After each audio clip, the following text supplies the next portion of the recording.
High আমার প্রিয় ছাত্রছাত্রী।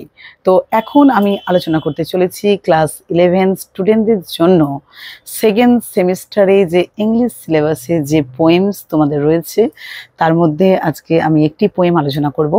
সেটা হলো স্টিল আই রাইজ। এটা লিখেছেন একজন বিখ্যাত বিখ্যাত আফ্রো আমেরিকান একজন অভিনেত্রী, চিত্রনাট্যকার এবং বলতে পারো নারীবাদী একজন কবি। তো তার নাম হচ্ছে মায়া অ্যাঞ্জেলো। এবং তো এই কবিতাটা যে আমরা পড়বো, স্টিল আই রাইজ, এই কবিতাটি যে আমরা পড়তে চলেছি, তো এখানে একটা জাগরণের কথা বলা হয়েছে।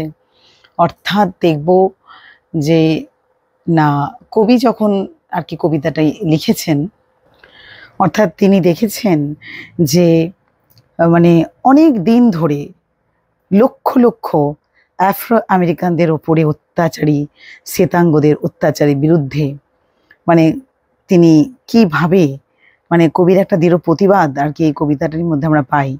অর্থাৎ কবি এখানে তুলে ধরেছেন যে কৃষ্ণাঙ্গ কালো চামড়ার যারা মানুষ, শ্বেতাঙ্গ যারা সাদা চামড়ার মানুষ, তো এই যে শ্বেতাঙ্গ যারা এই কালো চামড়ার মানুষদের উপরে অকথ্য অত্যাচার করে এবং সেই অত্যাচার, অর্থাৎ কবি নিজেও একজন কালো চামড়ার মানুষের মধ্যে পড়েন। তিনি শুধু নিজের কথা নয়, এখানে ওনার এই প্রতিবাদ বলতে পারো সমস্ত কৃষ্ণাঙ্গ সম্প্রদায়ের মানুষদেরকে এখানে বুঝিয়েছেন। এবং যাদের কাদের উপরে না শ্বেতাঙ্গদের বিরুদ্ধে যে লড়াই, সেই লড়াই অর্থাৎ শ্বেতাঙ্গদের অত্যাচারের বিরুদ্ধে কবির যে দৃঢ় প্রতিবাদ এই কবিতাটির মধ্যে তুলে ধরা হয়েছে। এবং এখানে একটা নারীবাদী, নারীদের প্রতি যে সামাজিক বৈষম্য বিরুদ্ধে জেগে ওঠার সাহস আর আত্মবিশ্বাসকে এখানে প্রকাশ করেছেন। তো চলো আমরা কবিতাটি লাইন বাই লাইন পড়া স্টার্ট করি, এবং তার সঙ্গে তোমাদেরকে আমি বাংলা এখানে ভালো করে লিখে বুঝিয়ে দিয়েছি যাতে তোমাদের কোনো অসুবিধে না হয়। ঠিক আছে, তো চলো শুরু করি। দেখো, এই কবিতাটা পড়ার আগে এই ইউ অ্যান্ড মি এই দুটো ওয়ার্ডের মানেটা ভালো করে বুঝে নাও। তো এখানে ইউ বলতে শ্বেতাঙ্গদেরকে বুঝিয়েছেন, অর্থাৎ সমাজে যারা নিপীড়ক, তাদের মধ্যে যাদের মধ্যে কুসংস্কারে পরিপূর্ণ তাদেরকে বুঝিয়েছেন ইউ বলতে। তো পার্টিকুলার কোনো একজন ইউ কোনো একজন ব্যক্তি নয়, এখানে পুরো শ্বেতাঙ্গ সম্প্রদায় যারা কুসংস্কারে পরিপূর্ণ, যারা অত্যাচারী মনোভাব যাদের মধ্যে রয়েছে তাদেরকে বুঝিয়েছেন। আর মি বলতে এখানে কবি নিজেকে, অর্থাৎ শুধু নিজে কেন বলবো, তিনি একজন কৃষ্ণাঙ্গ সম্প্রদায়ের যে মানুষদেরকে বুঝিয়েছেন, কারণ তিনিও তো ওই কৃষ্ণাঙ্গ সম্প্রদায়ের একজন মানুষের মধ্যে তিনি একজন পড়েন। তো পুরো আর কি যারা অত্যাচারিত হচ্ছে, অবদমিত হচ্ছে, তো তাদের প্রতিনিধি হিসেবে তিনি, প্রতিবাদ স্বরূপ হিসেবে তিনি কবিতাটা লিখেছেন। তো মি বলতে কবি বা অর্থাৎ কৃষ্ণাঙ্গ সম্প্রদায়ের মানুষদেরকে বুঝিয়েছেন। দেখো, you may write me down in history, বুঝে তোমরা, তোমরা অর্থাৎ কি শ্বেতাঙ্গদেরকে বলছেন, তোমরা ইতিহাসের পাতায় আমাকে নিয়ে লিখতেই পারো। Right right me down, right me down বলতে কি এখানে লেখা, রাইট ডাউন লেখার কথা বোঝানো হয়েছে, যে তোমরা ইতিহাসে আমাকে নিয়ে লিখতেই পারো। উইথ ইউর বিটার, তোমাদের তিক্ততা দিয়ে, বিটার মানে কি তিক্ততা, তিক্ততা দিয়ে লিখতেই পারো। টুইস্টেড লাইজ, সাজানো মিথ্যে দিয়ে তোমরা লিখতেই পারো। You me trod me in the very dirt, তোমরা আবর্জনায় আমাকে পদদলিত করতেই পারো। এখানে অ্যাকচুয়ালি ট্রড মানে কি, ট্রড মানে হচ্ছে পদদলিত করা। বলছে ইউ মে ট্রড, পদদলিত করতেই পারো মি আমাকে, ইন দ্য ভেরি ডার্ট অর্থাৎ কাদায়, নোংরা, আবর্জনায় আমাকে দমিত করতেই পারো, পদদলিত করতেই পারো। বাট স্টিল, কিন্তু তবু, লাইক ডাস্ট, ধুলোর মতো, আইল রাইজ, আমি জেগে উঠবই। ধুলো যেমন কি বাতাসে যেমন ওড়ে, তাই না, ঠিক সেইভাবে আইল রাইজ, আমি ওপরের দিকে ধুলোর মতন করে জেগে উঠবই। Next, does my sassiness upset you, আমার উৎসাহী মনোভাব তোমাদেরকে কি বিচলিত করে? এখানেই স্যাসিনেস কথার অর্থ কি? স্যাসিনেস কথার অর্থ হচ্ছে সাবলীল, সাহসিকতা বোঝানো হচ্ছে। ওই জন্যই বলছে যে আমার যে সাহসিকতা, আমার উৎসাহী মনোভাব তোমাদেরকে কি আপসেট করে, বিচলিত করে? Why are you beset with gloom? কেন তোমরা এমন দুঃখী? গ্লোম বলতে বিষণ্ণ, দুঃখীকে বোঝানো হচ্ছে। Because I walk like I have got oil wells. বলছে কারণ আমি হাঁটছি, আই ওয়াক আমি হাঁটছি, লাইক মানে মতো, যেমন, আমি মানে হ্যাভ গট অয়েল ওয়েলস, আমি যেন পেয়ে গেছি এক তেলের কূপ। অয়েল ওয়েলস বলতে কি তেলের কূপকে বোঝানো হচ্ছে। Pumping in my living room, মানে নিষ্কাশন করে আমারই বসার ঘর থেকে। লিভিং রুম, মাই লিভিং রুম মানে আমারই বসার ঘর থেকে পাম্পিং অর্থাৎ নিষ্কাশন করে। অর্থাৎ এই স্তবকটার মধ্যে তিনি কি বলতে চাইলেন?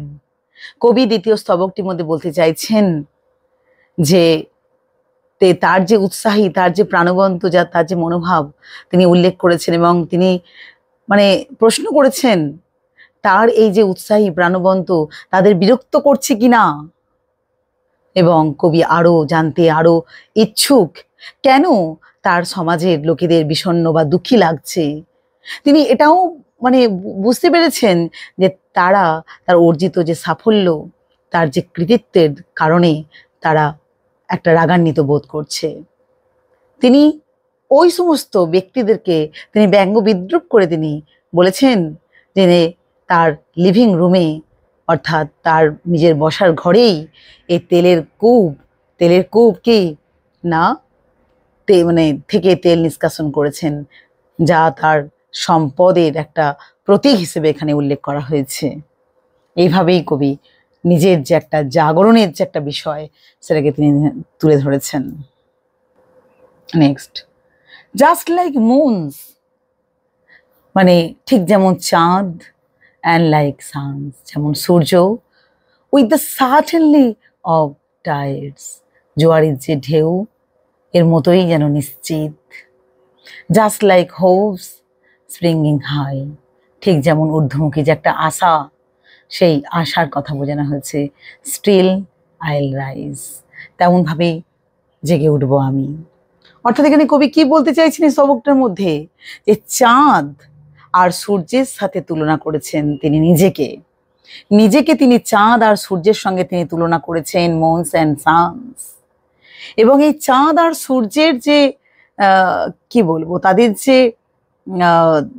দিক, তাদের যে গতি, মানে মহাবিশ্বে যে নদীর যে প্রবাহ, সমুদ্রে যে জোয়ারের মতন, মানে একদম সত্যি, যা কখনোই কিন্তু পরিবর্তন করা যায় না। মানে সমুদ্রের জোয়ারকে কখনো পরিবর্তন করা যাবে না, এগুলো কখনো পরিবর্তন হয় না। কারণ সূর্য আর চাঁদ ওঠার মতোই জোয়ারের যে উত্থান, সেই উত্থানটাও কিন্তু মানে অবশ্যই মানে হয়, মানে ঘটে। তিনি তার জীবনের যে উত্থানকে এবং জীবনের যে একটা আকাঙ্ক্ষা সঙ্গে এটা তুলনা করেছেন। বলছে স্টিল আই উইল রাইজ মানে আমি জেগে উঠবই। এর মধ্যে দিয়ে কবির যে একটা নিজের প্রতি চ্যালেঞ্জ, নিজের প্রতি একটা আত্মবিশ্বাস তিনি তুলে ধরেছেন। বুঝতে পেরেছ? অর্থাৎ দেখো এখানে আরো কিছু একটু লিখেছি, মানে কবিতাটির মধ্যে আলোচনা করলে বুঝতে পারবে যে নিজের প্রতি বিশ্বাস। এখানে দেখো এই কবিতার মধ্যে কবি বলতে চেয়েছেন যে কিভাবে আত্মবিশ্বাসের মাধ্যমে যে কোনো বাধাকে জয় করা যায়, এবং নিজের প্রতি বিশ্বাস থাকলে তিনি সব বাধাকে পেরিয়ে জেগে উঠবেন। সেখানে কিন্তু গায়ের রং তার ইচ্ছা শক্তিকে নষ্ট করতে পারবে না। মানে এখানে যে কালো চামড়া, সাদা চামড়া, এই জিনিসগুলো এখানে এই ব্যাপারটা বড় নয়। বড় হচ্ছে মানুষের আত্মবিশ্বাস, মানুষের প্রতি নিজের যে একটা হয় না ইচ্ছে শক্তি, সেইটা কিন্তু এখানে গুরুত্বপূর্ণ বিষয়, যেটা কবি বারবার ধরে এই কবিতার মধ্যে তুলে ধরেছেন। যার জন্য তিনি বলেছেন স্টিল আইল রাইজ, বারবার ধরে তিনি জেগে উঠবেন বলে এইভাবে তিনি বলেছেন। দেখো কবিতাটা পড়বো দেখতে পাবে, প্রত্যেকটা লাইনের ক্ষেত্রেই দেখতে পাবে ম্যাক্সিমাম স্তবকের মধ্যেই স্টিল আইল রাইজ। ঠিক আছে, চলো। Did you want to see me broken?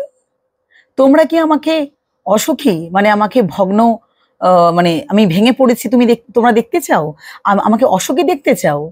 মানে এখানে ব্রোকেন মানে ভেঙে যাওয়া, বিচ্ছিন্ন হয়ে যাওয়া, মানে এখানে অসুখী দেখতে চাও এটা বলতে চাইছে। বাউড হেড নোয়ানো মাথা অ্যান্ড লোয়ার্ড আইস মানে আনত চোখ বা নত চোখ। শোল্ডার্স ফলিং ডাউন লাইক টিয়ার ড্রপস, মানে পরাভূত যে একটা কাঁধ, যেন গড়িয়ে পড়া চোখের যেন জল। Weakened by my soulful cries, আমি দুর্বল নিদারুণ কান্নায়। সোলফুল ক্রাইজ মানে আমি দুর্বল নিদারুণ কান্নায়, মানে তোমরা কি এমন ভাবে আমাকে দেখতে চাও? মানে কি বলতে চাইছে কবি এখানে এই স্তবকের মধ্যে? কবি জানতে চাইছেন যে তোমরা, অর্থাৎ শ্বেতাঙ্গদের বলছে, তাকে কি অসুখী, তাকে কি একদম ভেঙে পড়ে যাওয়া মানুষ, মানে দুর্বল, মানে একটা মানসিকতায় বিপর্যস্ত হয়ে উঠেছে, এই ধরনের মানুষকে কি তোমরা দেখতে চাও? তিনি জানেন, এটাও বোঝেন যে কিছু মানুষ তার এই যে সাফল্য, তার এই যে এত ভালো কিছু সহ্য করতে পারছে না, তাই তারা কবিকে মানে একটা বিপর্যয়ের মধ্যে দেখতে চায়, একটা অসুখের মধ্যে, মানে কি বলে, একটা অসুখী অবস্থায় দেখতে চায়। তারা চেয়েছিল কবিকে কি একেবারে যে নতমস্তক ভাবে, কবি যেন নতমস্তক ভাবে থাকে, চোখ যেন নত থাকে, এটা দেখতে চেয়েছিল।